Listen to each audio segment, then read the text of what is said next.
Hi, hello, నమస్తే. ప్రేక్షకులందరికీ నమస్కారం అండి. ఈరోజు మన ఛానల్‌లో ఒక లేటెస్ట్ ఎపిసోడ్ ఏంటంటే, చాలామంది ఒక విషయం గురించి రిక్వెస్ట్ పెట్టారు. ఆ విషయం ఏంటంటే, సార్ పడమర ఇంటి ప్లాన్ అసలు ఎలా డిజైన్ చేయాలి? దీని లోపల ఎలాంటి జాగ్రత్తలనేది మేము తీసుకోవాలి? సో, ఈరోజు పడమర ఫేసింగ్‌కి సంబంధించిన ఒక ఇంటి ప్లాన్ లాగా మీకు గీసి నేను క్లియర్‌గా చూపిస్తాను. అయితే ఒక విషయం మీరు గుర్తుపెట్టుకోండి. ఇక్కడ చెప్పేది కేవలం ఇన్ఫర్మేషన్ పర్పస్ మాత్రమే. మీరు జస్ట్ మీ ఇల్లు ఏమన్నా చిన్న చిన్న మార్పుల కోసం మాత్రమే ఎప్పుడైనా ఎవరి యూట్యూబ్ వీడియోస్ అయినా చూసి మీరు తెలుసుకోండి. బట్ శాస్త్ర నియమాల ప్రకారం ఒక ఇంటి ప్లాన్ డిజైన్ చేయాలంటే ఎన్నో నియమాలంటూ ఉంటాయి. సో కేవలం యూట్యూబ్‌లో వీడియోస్ చూసి ఇల్లు కట్టుకుంటే మాత్రం 100% ఫెయిల్ అయ్యే అవకాశాలు గూడా ఉంటాయి. గుర్తుపెట్టుకోండి. కేవలం నాలెడ్జ్ పర్పస్ మాత్రం మీరు ఇవన్నీ తెలుసుకోండి. No problem. ఓకే. సో ఈరోజు పడమర ఇంటి ప్లాన్ మనం ఇక్కడ చూపిస్తున్నాం. ఇది ఈ ఒకటే ఎపిసోడ్‌లో మీకు నేను 2 రకాలుగా ఈ పడమర ఇంటి ఫేసింగ్‌కి సంబంధించిన ప్లాన్ అనేది నేను చూపిస్తాను. అంటే చిన్న ఇంటి ప్లాన్ అండ్ పెద్ద ఇంటి ప్లాన్. కొన్ని చిన్న చిన్న ఇండ్లు కేవలం ఇంటి లోపలి కొలతలు ఒక 20 అడుగులు ఉంది సార్, 22 అడుగులు ఉంది. మేము ఎలా డిజైన్ చేయాలి అన్నప్పుడు దానికి ఒక పరిష్కార మార్గంగా నేను చూపిస్తాను. రెండవ రకంగా ఇల్లు పెద్దదైతే దాన్ని ఎలా డిజైన్ చేయాలి? రెండో రకంగా చూపిస్తాను. సో ఇప్పుడు మీరు ఏదైతే ఇక్కడ ఈ వెస్ట్ ఫేసింగ్ రోడ్ చూస్తున్నారో ఇది ఎగ్జాంపుల్‌లో ఒక 40 అడుగులు ప్లస్ 60 అడుగులు అని అనుకుందాం. క్లియర్? సార్ మీరు చిన్నదంటున్నారు. సార్ వీడియో మొత్తం చూడండి మీకు అర్థమవుతుంది. సో ఇందులో మనం ఏం చేద్దామంటే ఒక హౌస్ నిర్మాణం. ఇది హౌస్ అనుకుందాం. సో దక్షిణంలో ఒక 4 అడుగులు, ఉత్తరంలో ఒక 4 అడుగులు, తూర్పులో ఒక 6 అడుగులు ఖాళీ వదులుదాం. మిగిలింది మొత్తం పడమరలో. గుర్తుపెట్టుకోండి, మనం ఏ రోడ్ ఫేసింగ్ తీసుకొని మెయిన్ డోర్ ఎక్కడ పెడతామో ఆ రోడ్ ఫేసింగే ఆ డోర్ అపోజిటే ఎక్కువగా ఖాళీ స్థలం ఉండాలి. సో వీటన్నిటికి సంబంధించిన శాస్త్ర ప్రమాణాలు గతంలోనే మన ఛానల్‌లో అప్లోడ్ చేయడం జరిగింది ఎపిసోడ్స్ వైస్‌గా. నెక్స్ట్ ఎవరైతే చూడలేదో త్వరలో వాళ్ళ కోసం మళ్ళీ నేను అప్లోడ్ అనేది చేస్తాను. సో ఇవన్నీ చూడండి. ఓకే. ఖచ్చితంగా నైరుతిలోనే ఇల్లు కట్టాలి. పడమరలో ఖాళీ ఎలా పెడతారు? పడమరలో ఖాళీ పెట్టనేకూడదు. ఇవన్నీ 100% రాంగ్ అండి. ఇదొక్కటే మైండ్‌లో పెట్టేసుకోండి. క్లియర్? సో ఇందులో మొట్టమొదటిగా ఒకవేళ 4 అడుగులు, 4 అడుగులు తీసేస్తే 40లో మన ఇల్లు అనేది 32 అడుగులు వచ్చింది ఎగ్జాంపుల్. ఓకే. 32 అడుగులు. ఒక ఇంటిని ఇట్లా 9 భాగాలుగా మనం డివైడ్ చేద్దాం. అయితే 9 భాగాలుగా జస్ట్ ఎగ్జాంపుల్‌లో చెప్తున్నాను. 9 భాగాలుగా డివైడ్ చేద్దాం. సో మనకు ఈ విధంగా డివైడ్ చేసినప్పుడు ఖచ్చితంగా ప్రధాన ద్వారం ఎక్కడ రావాలంటే మధ్యస్థానంలోనే ప్రధాన ద్వారం రావాలి. సో ఇంకొక మాట గుర్తుపెట్టుకోండి. ఇక్కడ ద్వారాలు భార్యాభర్తలతో నేను కంపారిజన్ ఇస్తాను. పడమర ద్వారం అనేది మీకు భార్యతో సమానం. దక్షిణ ద్వారం భర్తతో సమానం. తూర్పు ద్వారం భర్తతో సమానం. ఉత్తర ద్వారం భార్యతో సమానం. సో భార్య, భార్య, భర్త, భర్త. అయితే పడమర ఫేసింగ్ లో చాలా చాలా ఇంపార్టెంట్ ఒక ఈ ఇన్ఫర్మేషన్ మీరు ఫాలో కాకపోతే మీ ఇల్లు 100% ఫెయిల్ అయ్యే అవకాశాలు ఉంటాయి.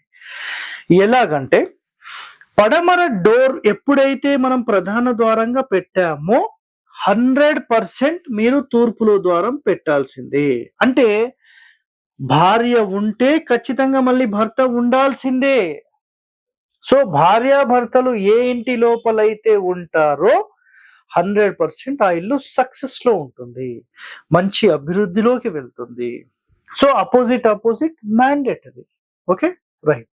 ఇప్పుడు సెకండరీ ఆప్షన్ గా మాట్లాడదాం. అంటే ముందుగా ద్వారాల విషయంలో చాలా మంది చేసే తప్పుల గురించి ఒక మాట చెప్తాను. పడమర ఫేసింగ్ ఇంటి లోపల మీరు ఎప్పుడైతే పడమర డోర్ పెట్టి తూర్పు డోర్ పెట్టారో సఫిషియంట్ అయిపోయింది. సార్ మాకు ఉత్తరంలో డోర్ కావాలి అన్నారు అనుకోండి. ఈ ఇద్దరి మధ్యలో ఇంకొక ఆమె భార్య, అంటే ఈ పక్క ఆయన భార్య మీ ఇద్దరి మధ్యలో ఉంటుంది.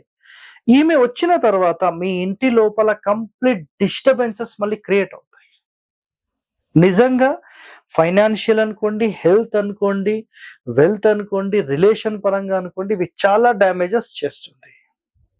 కావాలంటే మీరు ప్రాక్టికల్ గా ఏ ఇంటి లోపలైతే ఈ 3 ద్వారాలు ఉన్నాయో ఆ ఇల్లు ఖచ్చితంగా ఫెయిల్ అవుతుంది.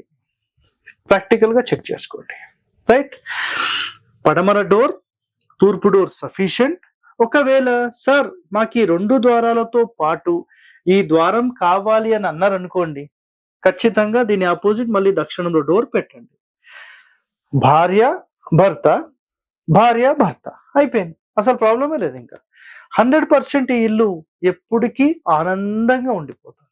ఎవరింటి లోపలైతే సార్ మేము కేవలం ఈ ఒక డోర్ మాత్రమే పెట్టామని అనుకున్నారు, దాని ఆపోజిట్ లో మళ్ళీ డోర్ పెట్టండి. కేవలం భర్త ప్లేస్ లో డోర్ పెడితే నో ప్రాబ్లం, కానీ ఆపోజిట్ లో భార్య లేకుండా నడుస్తుంది. కానీ భార్య మాత్రమే ఉండకూడదు, ఖచ్చితంగా భర్తను మీరు మెయింటైన్ చేయాల్సిందే. క్లియర్? రైట్. ఇప్పుడు ప్లానింగ్ గురించి మాట్లాడేటప్పుడు మొట్టమొదటిగా మనం ద్వారాల గురించి మాట్లాడేశాం. ఈ ద్వారాల గురించిన ఎక్స్ప్లెనేషన్ క్లియర్ గా మీకు చెప్పడం జరిగిపోయింది. ఇప్పుడు సెకండరీ ఆప్షన్ లో ఈ నవగ్రహాల ఇల్లు అంటాం దీన్ని. ఇది 9x9 ఏకశితి వాస్తు పురుష మండలి అని మాట్లాడతాం. ఇదొక బెడ్రూమ్, కావాలంటే ఇదొక బెడ్రూమ్, ఇదొక కిచెన్, కావాలంటే ఇదొక బెడ్రూమ్ తీసుకోవచ్చు. ఇక్కడ ఇదంతా హాల్ కావాలంటే తీసుకోవచ్చు, ఇది పూజా రూమ్ తీసుకోవచ్చు, కిచెన్ పక్కన ఇక్కడ డైనింగ్ తీసుకోవచ్చు, ఇది ఇష్యూ లేదు. సో ఈ విధంగా దీన్ని డిజైన్ చేసుకోవచ్చు మనం. అయితే సార్ మాకు టాయిలెట్స్ కావాలి, అటాచ్డ్ టాయిలెట్ ఒకటి కావాలి, కామన్ టాయిలెట్ ఒకటి కావాలి, మేము ఎట్లా చేయాలి సార్ దీంట్లో సెటప్ మాకు కొంచెం చెప్పండి అంటే, ఇక్కడ చూడండి, మాస్టర్ బెడ్రూమ్ అయితే ఇక్కడ క్లియర్ అయిపోయింది నైరుతిలో. ఓకే, ఒక బెడ్రూమ్ అయిపోయింది. దీని తర్వాత ఒక టాయిలెట్ తీసుకుంటాం, మధ్య సూత్రంలో రాకూడదు. ఓకే, అది ఇంపార్టెంట్. నెక్స్ట్ ఇక్కడి నుంచి ఒక బెడ్రూమ్, ఇట్లా ఒక బెడ్రూమ్ తీసుకుంటే కిచెన్ కొంచెం చిన్నగా చేసుకొని ఈ మధ్య సూత్రంలో కాకుండా ఈ మిగిలిన స్పేస్ లోనే 2 టాయిలెట్స్ కానీ ఇక్కడ ఇంకో టాయిలెట్ కానీ ఏర్పాటు చేసుకోవాలి. అంటే బెడ్రూమ్ 2 టాయిలెట్స్, మళ్ళీ బెడ్రూమ్, లేదా bedroom 1 toilet, bedroom 1 toilet. Toilets ఈ రెండింటి మధ్యలో రావచ్చు, లేదంటే అటుపక్కకైనా రావచ్చు. జనరల్ గా కిచెన్ పక్కన టాయిలెట్ అనేది 100% ఉండకూడదు. కాకపోతే ఈ కాలంలో ఆ మాట మనం మాట్లాడలేము. ఎందుకు అంటే ప్రతి ఇల్లు చాలా చిన్న చిన్న ఇల్లు తయారైపోయినాయి, కాబట్టి అసలు దీని గురించి మనం మాట్లాడడమే వ్యర్థం. ఓకే, చిన్న ఇంటిలో ఇవన్నీ పాసిబిలిటీస్ లేవు. ఏ మహానుభావుడైతే కిచెన్ పక్కన అసలు టాయిలెట్ పెడతారా, బెడ్రూమ్ పెడతారా అని మాట్లాడతారో మీరు గుర్తుపెట్టుకోండి ఈ మాట. అసలు ఇంటి లోపల టాయిలెట్స్ ఉండొచ్చా అని ఫస్ట్ క్వశ్చన్ వేయండి. ఇంటి లోపల ఈ దరిద్రాన్ని మనం పెట్టకూడదు. కాకపోతే ఈ కాలంలో ఆ టాయిలెట్స్ లేకుండా మనం ఉండలేము, కాబట్టి ఇవన్నీ మనకు తప్పవు. ఓకే సార్, ఇప్పుడు ఇదంతా మీరు చెప్పారు, ఇది పెద్ద ఇల్లు కదా, సో మాకు చిన్న ఇంటి గురించి చెప్పండి అని మీరు మాట్లాడారు అనుకోండి, చాలా చాలా అద్భుతంగా దీన్ని ఇప్పుడు డిజైన్ చేస్తాం. చూడండి, ఈ 3 రూమ్స్ ఇప్పుడు లేవనుకుందాం. ఓకే, అప్పుడు ఈ 2 రూమ్సే ఉన్నాయి. ఈ 2 రూమ్సే ఉంటే అంటే ఒక 20-22 అడుగులు ఉందనుకోండి, కరెక్ట్ మధ్య సూత్రంలో మీరు గోడ కట్టకూడదు. ఇది ఒక్కటి మైండ్ లో పెట్టుకోండి. అంటే ఇక్కడ చూడండి, మీరు ఇలా ఒక ఇల్లు తీసుకుంటే కరెక్ట్ సెంటర్ లైన్ ఇట్లా ఉంటే ఈ రూమ్ కరెక్ట్ ఈ లైన్ మీద రాకూడదు. అంటే పెద్దగైనా తీసుకోవాలి, లేదంటే ఈ రూమ్ పెద్దగైనా తీసుకోవాలి. ఇట్లా కరెక్ట్ సెంటర్ లైన్ మీద గోడను కట్టకూడదు. సో ఇలా డివైడ్ చేసినప్పుడు 20 అడుగులు అనుకోండి, ఒకటేమో 11.5 అడుగులు, ఇంకొకటి 8.5 అడుగులు, లేదంటే 11 అడుగులు 9 అడుగులు, అలా తీసుకోవచ్చు, నో ప్రాబ్లం. ఇప్పుడు ఇక్కడ గుర్తుపెట్టుకోండి, ఇలా తీసుకున్నప్పుడు ఈ రూమ్ యొక్క సెంటర్ డోర్ మనం ఏర్పాటు చేసి మళ్ళీ సేమ్ ఆపోజిట్ డోర్ తీసుకుంటాం.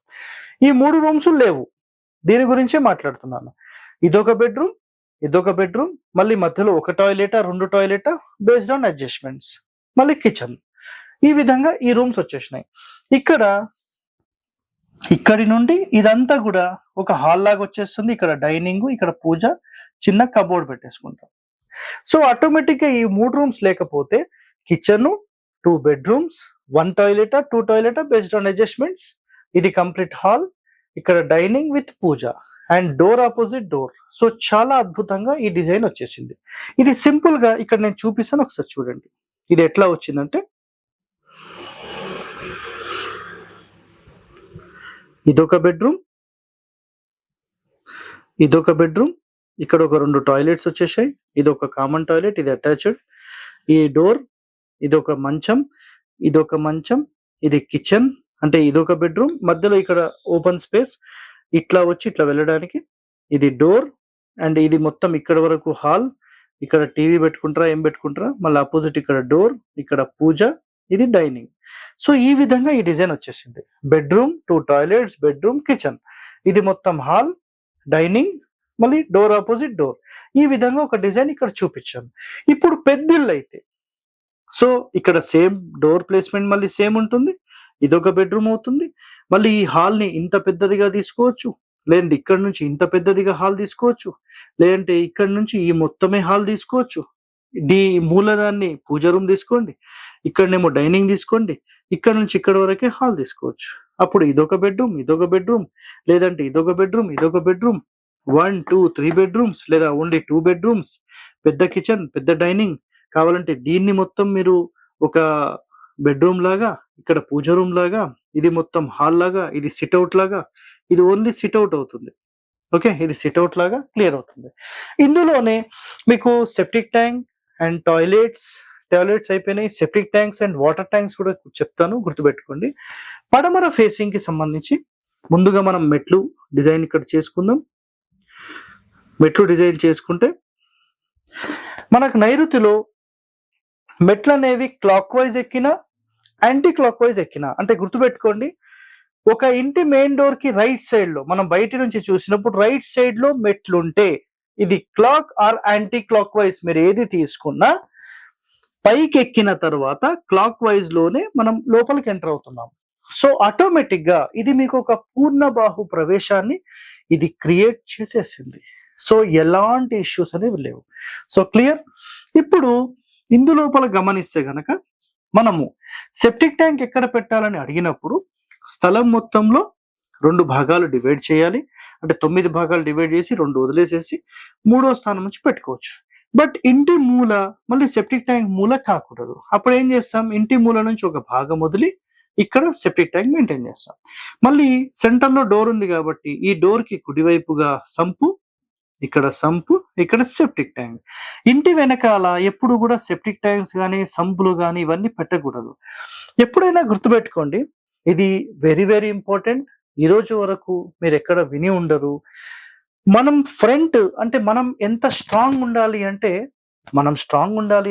మన బ్యాక్ బోన్ స్ట్రాంగ్ ఉండాలి. అలాగే మన ఫ్రంట్ ఫేసింగ్ ఏదైతే పడమర ఉందో దీని యొక్క బ్యాక్ బోన్ అనేది మనకు తూర్పు అవుతుంది. సో ఒకవేళ తూర్పులో మీరు గుంతలు పెట్టినా, సంపులు కట్టినా, సెప్టిక్ ట్యాంకులు కట్టినా ఇది మీ బ్యాక్ బోన్ ని వీక్ చేస్తుంది. కాబట్టి ఎట్టి పరిస్థితుల్లో కూడా ఇలాంటి గుంతలు ఇక్కడ మెయింటైన్ చేయకండి. బోర్ ఇక్కడ యాక్సెప్టెడ్, పర్వాలేదు. కానీ సెప్టిక్ ట్యాంక్ సంప్ మాత్రం ఖచ్చితంగా ఉత్తరంలోనే రావాలి. ఇదొక్కటి మాత్రం మైండ్ లో పెట్టేసుకోండి. ఎప్పుడైతే పడమర రోడ్ ఫేసింగ్ మనం తీసుకుంటామో పడమరలోనే ఖాళీ ఎక్కువ ఉండాలి. ఇది 100% వాస్తవం. చాలా మంది కేవలం నైరుతిలోనే ఇల్లు కట్టాలి, ఉత్తరంలోనే ఖాళీ స్థలం ఉండాలి, తూర్పులోనే ఉండాలి, పడమరలో ఉండకూడదు, దక్షిణంలో ఉండకూడదు. అది రాంగ్ సిస్టమ్ అండి. సో ఒరిజినల్ శాస్త్రంలో చెప్పిన కండిషన్స్ ఇక్కడ ఒక ప్లాన్ రూపంలో మీకు క్లియర్ గా నేను చూపించాను. నెక్స్ట్ ఎపిసోడ్స్ లో మీకు తూర్పుకు సంబంధించి, దక్షిణానికి సంబంధించి అండ్ ఉత్తరానికి సంబంధించి కూడా ప్లాన్స్ చెప్తాను. So stay tune to our channel. Thank you అండి.